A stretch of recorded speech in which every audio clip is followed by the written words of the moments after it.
Thank you very much for being here on a Sunday. As Honorable MP, also media in charge, Anil Baluniji has said, PM has had a very impactful tour of the United States. And as we talk, he's in Egypt.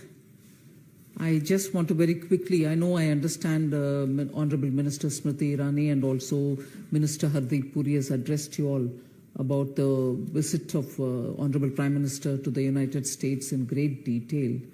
I just want to bring to your notice a few highlights of the US visit, which are very important, and then carry forward to what is the visit's impact in Egypt. So, among the several things, the first emphasis is on the fact that it was a bipartisan invitation which was given to Honorable Prime Minister to address the Joint House.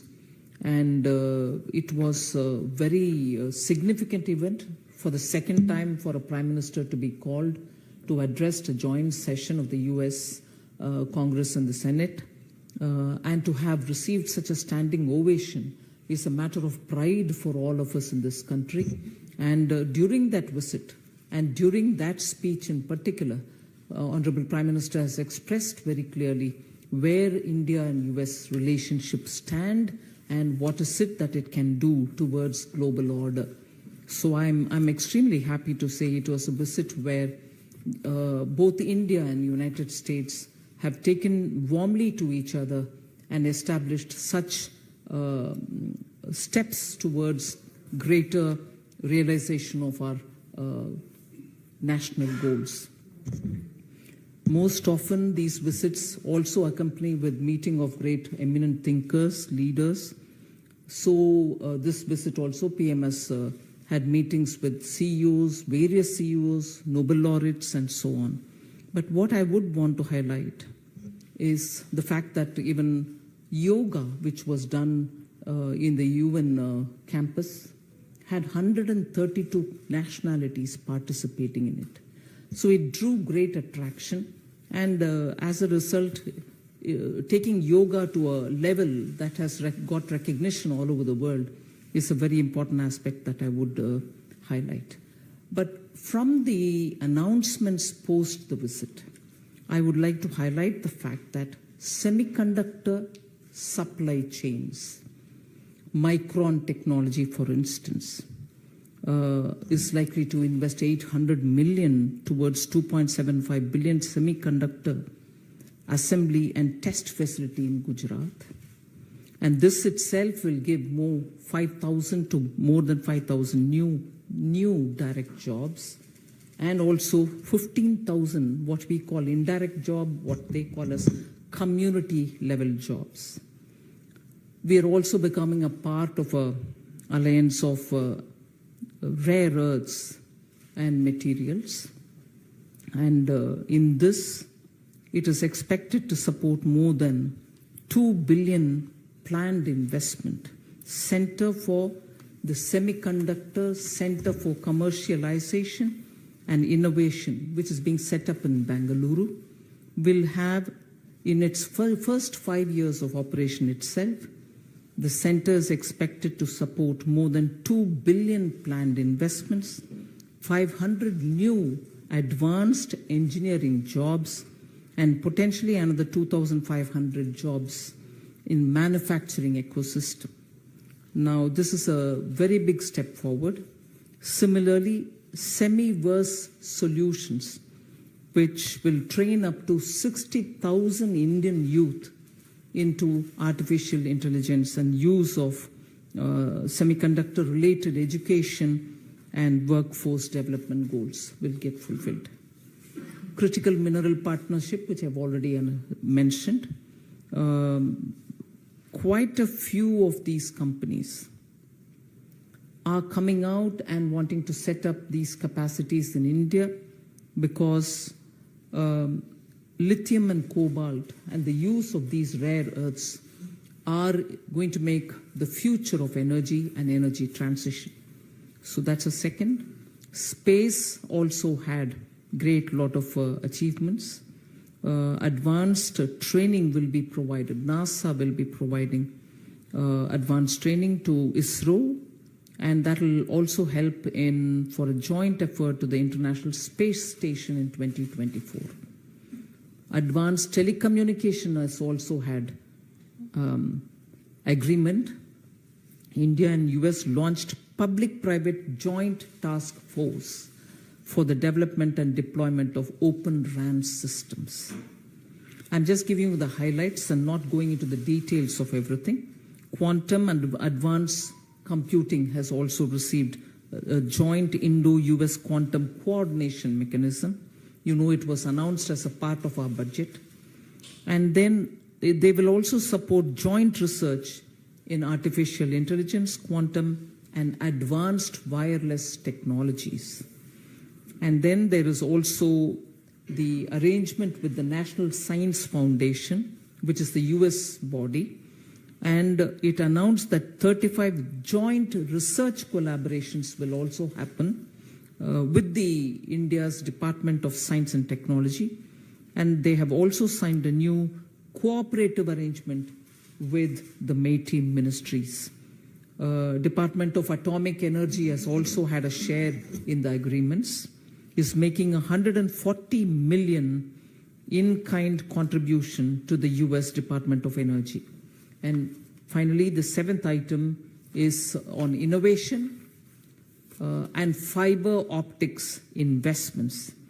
India's Sterlite Technologies Limited has invested 100 million in the construction of optical fiber manufacturing units in Colombia, and that will facilitate 150 million in annual sports. But beyond all this, I'd certainly like to draw your specific attention for directly some very important defense production-related announcements.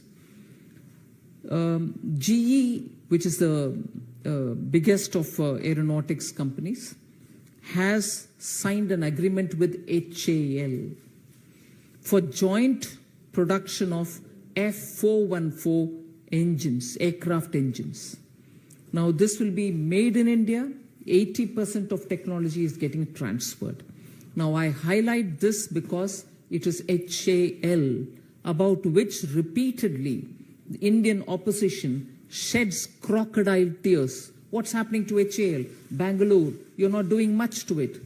Please understand, HAL is what is going to have this joint production agreement with the GE.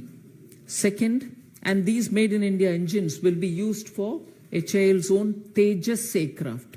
You know, Tejas is a completely Indian-made aircraft for which the engine now is being the GE F414 engines.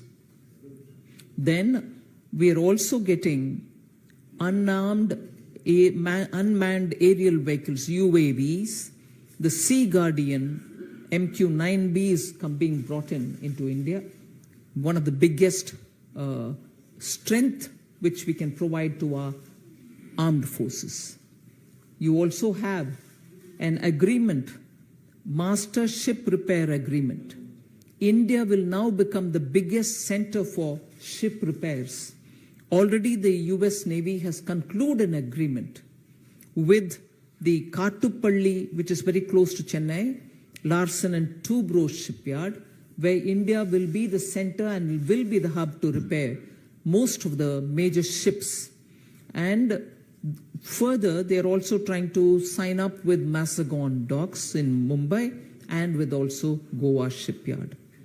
So is also 3 Indian liaison officers who are going to be placed in the US command, and this will be very good in building our mutual capacities, and also emphasize on the Defense Accelerated Ecosystem, IndusX, which was inaugurated on June 21st, 2023. This will be a network of universities, startups, industry, and think tanks. And this will facilitate in joint defense technology innovation. There are also several people-centric steps which have been taken.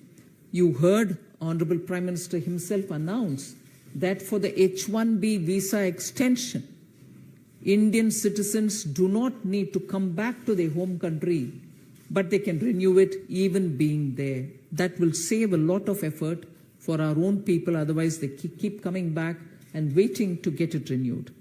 You also heard that there are 2 new consulates which are getting opened, Bengaluru and Ahmedabad.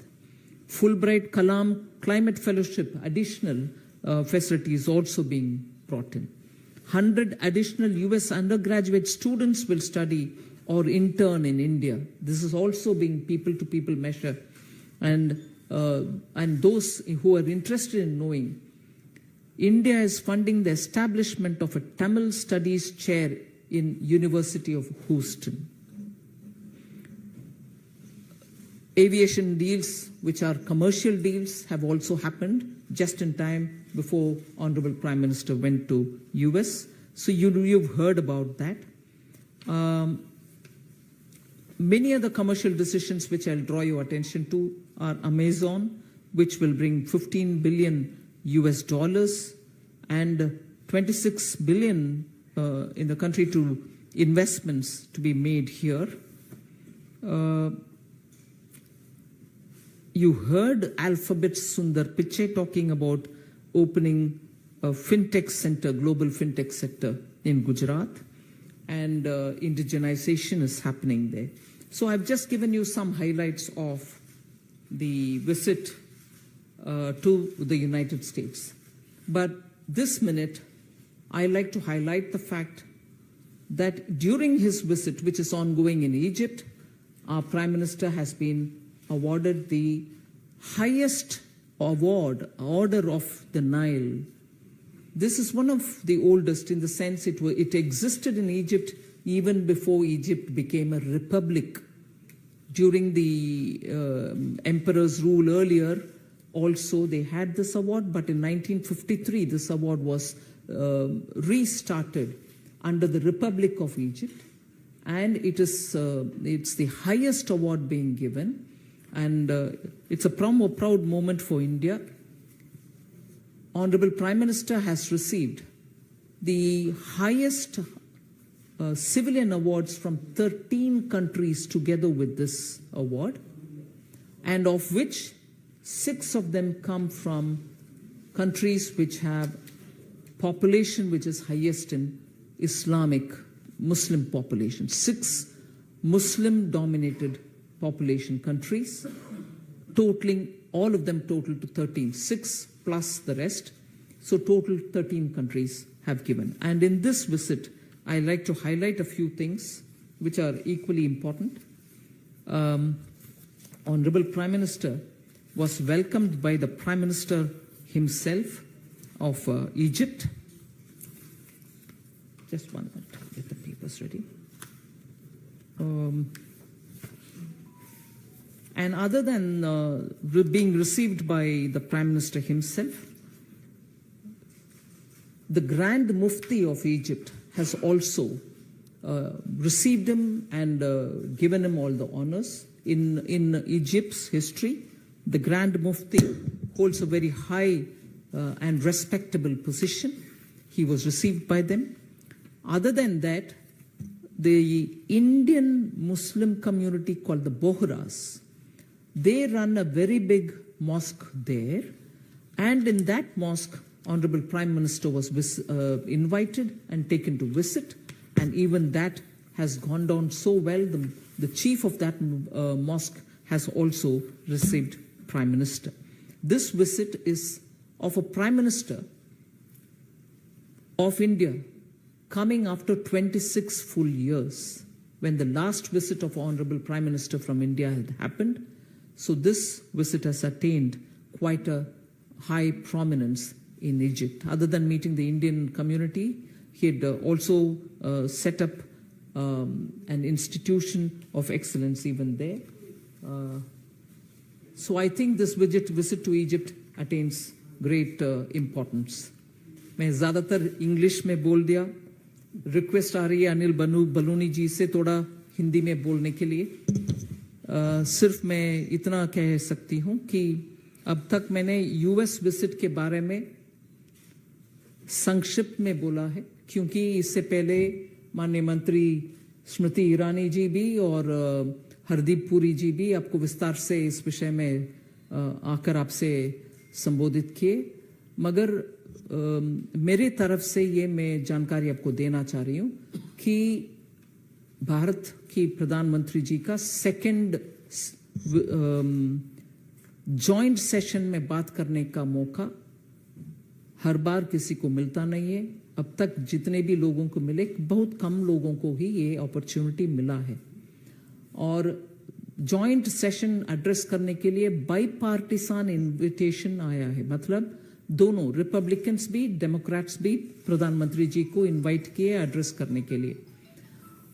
इस visit के दौरान अच्छा सा बहुत सारे technology transfer related विषय भी, defence production की टेक्नोलॉजी जो आवश्यकता पड़ती है वो सब का भी, पर्टिकुलरली हिंदुस्तान एरोनॉटिक लिमिटेड के साथ जो बेंगलुरु में स्थित गवर्नमेंट के कंपनी है, उसके लिए भी टेक्नोलॉजी और इंजन प्रोडक्शन का जो एग्रीमेंट हुआ है वो मैं मानती हूँ बहुत अहम है।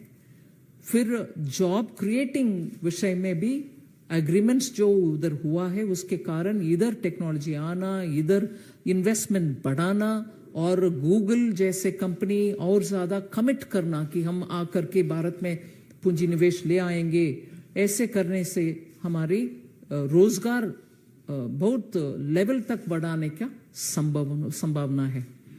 फिर इजिप्ट के विषय में भी मैं ये बात आपके सामने रखना चाह रही हूँ। दुनिया में मुस्लिम पॉपुलेशन जहाँ मेजॉरिटी में है या ज़्यादा संख्या में है, उनमें से 6वें स्थान पर है Egypt.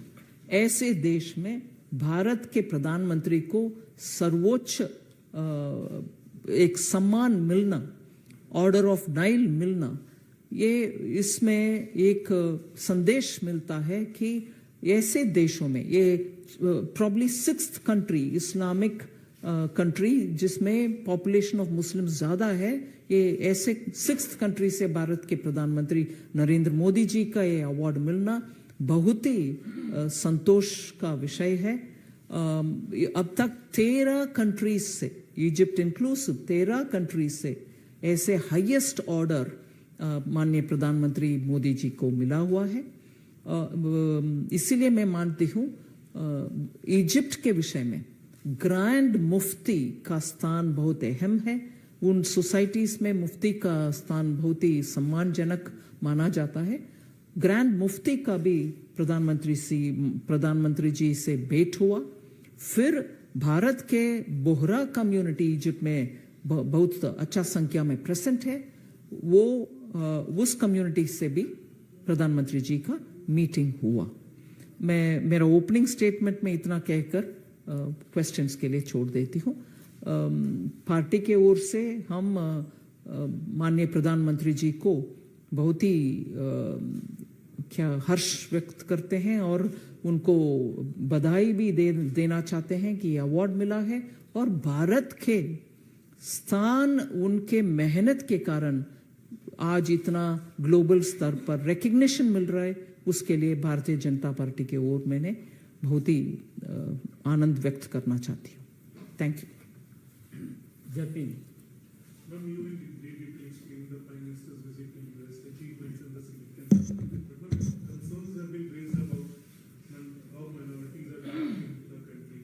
Opposition parties allege they are adopting double standards while treating minorities. What do you have to say on that? I think on this question, I've briefly explained also as to how out of the 13 awards that he's been given till now as Prime Minister of the country, 6 have been given by countries where Muslims are in majority. Honorable Prime Minister himself during the press conference in US has said how his government works on Sabka Saath Sabka Vikas principle and doesn't discriminate against any community whatsoever. But the fact remains that repeatedly when people join in this debate and highlight issues which are non-issues in a way, because if there are issues in states which are to be raised. They are being raised at the state level. Law and order is a state subject. People are taking care of it. Elected governments are there in each of the states which respond to it. To just allege without basic data in hand just tells us that these are organized campaigns which purposely are being leveled at the doorstep of the Prime Minister. Otherwise, why would countries give such an honor to Prime Minister?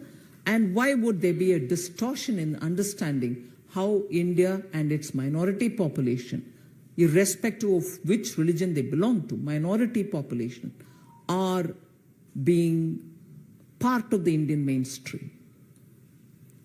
Any question? Anand Pandey, TV9.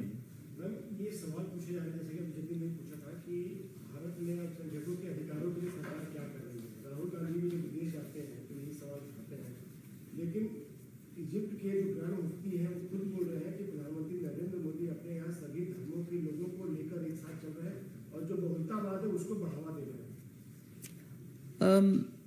आप सही कह रहे हैं कि grand Mufti of Egypt भी ऐसे बयान दे रहे हैं, मगर मैं मानती हूं कि इस देश में ही क्योंकि राजनीतिक तरीके से बीजेपी एनडीए गवर्नमेंट के खिलाफ, प्राइम मिनिस्टर मोदी के खिलाफ चुनावी रास्ता में, ठीक है ये कर्नाटका में एक जीत हुई उसको मैं बोल नहीं रही हूं, मगर राजनीतिक रास्ते में चलते हुए जीतने का उनका संभावना नहीं दिख रही, इसीलिए ऐसे कैंपेन चला रहे हैं। और इसमें कांग्रेस पार्टी का रोल पिछले चुनाव से और उससे पहले वाले चुनाव से भी बहुत ही स्पष्ट दिखता है, जहां पाकिस्तान में जाकर के उनके मदद मांग रहे हैं कि भारत में सरकार बदलना है, आप भी एक हाथ जोड़ो करके। और ऐसे टूल किट्स जो विदेश में चलती है उन सबको भी अभी काम में लगाया हुआ है। इसलिए मुझे लगता है कि उनका अपने आप के ऊपर भरोसा नहीं है कि जनता उनका सुनेंगे, इसीलिए ऐसे रास्ते अपना करके प्रधानमंत्री जी के खिलाफ ऐसे एलिगेशन डाल रहे हैं जो बेबुनियाद है। और ऐसे एलिगेशन डालने वाले का पीछे भी देखना चाहिए।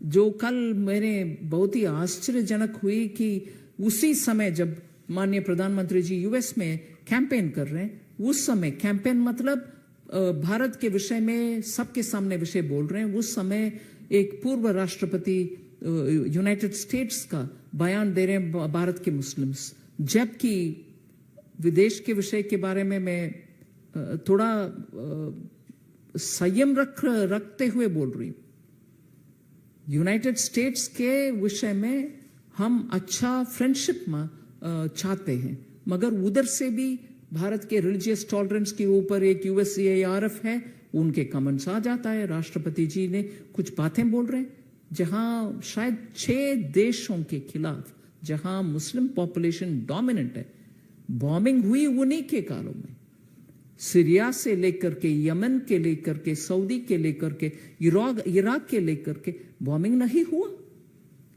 मोर देन 28,000, मेरे पास इतना स्पष्ट डेटा नहीं है, 7 कंट्री के खिलाफ उसी समय झगड़ा, वॉर लाइक सिचुएशन डेवलप हुआ और मोर देन 26,000 बॉम्ब्स वे ड्रॉप्ड। ऐसे जब कंट्रीज उनके अपनी तरफ से उनके राजनीतिक निर्णय के बारे में वो करते हैं, भारत के खिलाफ एलिगेशन डालने में कहां उसको सुनने वाले लोग भी भरोसा रखेंगे। इसलिए मैं मानती हूं ये सब हमारे विपक्ष भी बाहर जाकर के बात करने के समय भारत के हित में नहीं बात करते हैं, क्योंकि प्रधानमंत्री मोदी जी को वो डिफीट कर नहीं पाएंगे, ऐसे लोगों को उछालते हैं और वो भी इनके कारण इस बहस में शामिल हो जाते हैं बिना ग्राउंड लेवल डिटेल्स को लेते हुए। विनीत, TV18।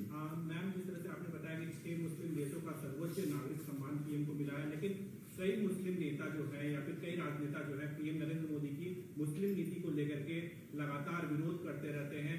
ओवैसी की सभा में हमने देखा महाराष्ट्र में औरंगजेब के नारे लगे हैं, औरंगजेब जिंदाबाद के नारे लगे हैं, कैसे देखती है मैम? नहीं, ये सब मैं यही बात करने के लिए कोशिश करते हैं। आई विश टू से this in English. You may please get it translated in Hindi. I find this deliberate attempt to vitiate the atmosphere in this country because they think they cannot win against the developmental policies of Prime Minister Narendra Modi. Whether giving the poor a house, a toilet, electricity or cooking cylinder, to giving samman to women, to making sure that every policy of the government works for the poor, and understanding democracy and supporting democracy. They are just not able to defeat Prime Minister Modi on these things, and therefore they create an atmosphere where people think there is insecurity in this country. Tell me, how many people who are speaking in this country have even been questioned? All those people who are questioning Prime Minister Modi's achievements should please put on table their own achievements before they bring in allegations like this. बहुत बहुत धन्यवाद.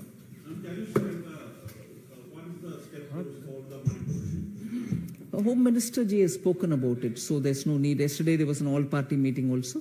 There's no need to add on to it. Ma'am, how do you look into the opposition meeting held at Patna 2 days back? Yeah, they're coming together. I don't know for what. Their one-point agenda is defeat BJP. But are they saying what they will do to people? During their tenure, highest level of corruption prevailed in this country. Whereas now, 9 years have passed by, only development and development-related activities are happening, not one whisper of corruption. So first let them offer as to what they will do to the people rather than say, if you have to defeat Modi. That cannot be a negative agenda, cannot be what people want to hear from you. Say what you're going to do to the people. Last question. जी.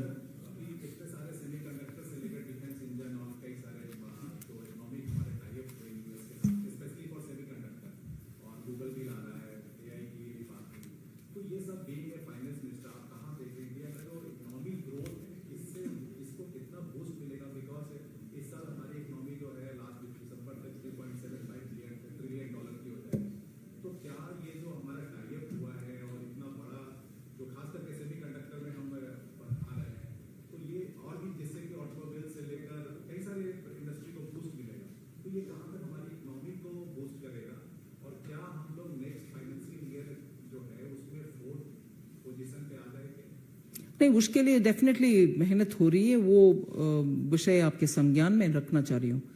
मगर ये semiconductor और investment इन सच technologies इतना rapid speed में भारत देश में हो रही है, जिससे सीधा असर जनता के ऊपर पड़ रही है. और जो अभी यूएस में साइन हुआ कि 65,000 हमारे लोगों को इस कारण ट्रेनिंग भी देंगे आर्टिफिशियल इंटेलिजेंस में, मतलब तुरंत हमारे युवा को इन एरियाज में सास, सॉफ्टवेयर एज ए सर्विस, इसमें भी डेटा सेंटर्स में, ग्लोबल डेटा सेंटर्स में भी ये सब काम में आएगा.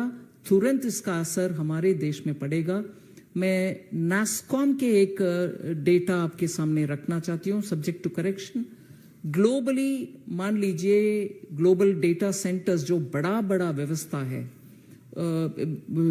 डेटा होल्डिंग का, डेटा शेयरिंग का, डेटा प्रोटेक्शन रिलेटेड अंशों का ऊपर, और उसको डीप डाइव करने के लिए, डेटा का उपयोग करने के लिए ग्लोबल डेटा सेंटर्स बना रहे हैं पूरे दुनिया में. जहां तक मैंने सुना, अगर 100 सेंटर्स ऐसे दुनिया में सेटअप हो रही हैं, भारत में ऑलरेडी 50 हैव बीन सेटअप. आप नंबर का उदाहरण मैं सामने इसीलिए रख रही हूं, अगर पूरे दुनिया में 100 सेंटर्स रख रहे हैं, भारत में 50 सेंटर्स का ऑलरेडी एस्टैब्लिशमेंट का काम पूरे होने के कगार में है. और जो बाकी 50 दुनिया में है, उसमें काम करने वाले हमारे ही लोग जा रहे हैं. उसका असर हम थोड़ा समझना चाहिए कि इसके कारण हम विदेश में पूरे डेटा, पूरे सॉफ्टवेयर ऐसे जगह में भारत का लीडरशिप रोल और उसका असर पूरे हमारे इकोनॉमी के ऊपर कैसे पड़ रहा है। इसके कारण जॉब्स में भी, इसके कारण सब सर्विसिंग, सेकेंड लेयर इफेक्ट जो बोलते हैं, सब सर्विसिंग, इनका सर्विस करने वाले दूसरे का सर्विस करने वाले, ऐसे साइक्लिकली इसका असर पूरे इकोनॉमी में पड़ रही है। उसका डेटा विवरण भी आजकल नास्कॉम के द्वारा बहुत आ रही है पब्लिक में। भारत देश का लीडरशिप आज artificial intelligence, technology driven services और सास, इन सभी एरिया में पूरे दुनिया में रिकग्नाइज कर रहे हैं। इसका असर पॉजिटिव है इकोनॉमी के ऊपर। बहुत बहुत धन्यवाद।